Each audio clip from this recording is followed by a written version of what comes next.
এই প্রবাসে নতুন যারা আসছেন তারা সহজে হাল ছাড়বেন। মনে রাখবেন, প্রবাসে যেহেতু আপনি আসছেন, আজ না হোক কাল সফল হবেন একদিন। শুধু সময়ের অপেক্ষা, একটু কষ্ট করতে হবে।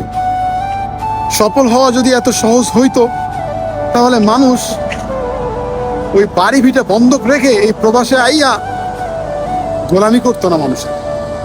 এই প্রবাসে অনেক ধনীর দুলাল পইরা আছে নিজের স্বপ্ন পূরণ করার জন্য, অথচ দেশে কিন্তু তাদের কোটি কোটি টাকা পড়ে আছে, তবুও নিজেকে সফল করার জন্য, নিজেকে প্রতিষ্ঠিত করার জন্য এই প্রবাসে পাড়ি জমায়। বুঝছেন?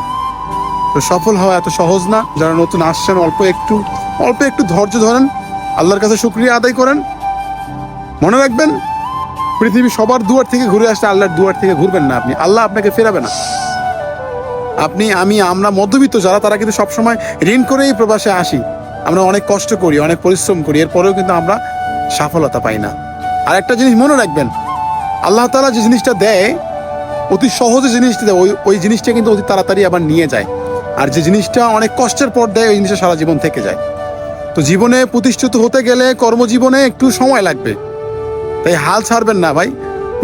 এই প্রবাসে আপনি যে পরিস্থিতিতে আছেন, আপনি যে পজিশনে আছেন, তার থেকে অন্যের দিকে তাকান, তারাও কিন্তু আপনার থেকে ভালো নেই। আসলে এভাবেই আমরা কেউ কারো জায়গা থেকে ভালো নেই। সবাই সবার জায়গা থেকে একটু না একটু সমস্যা আছেই, কোনো না কোনো প্রবলেম আছেই।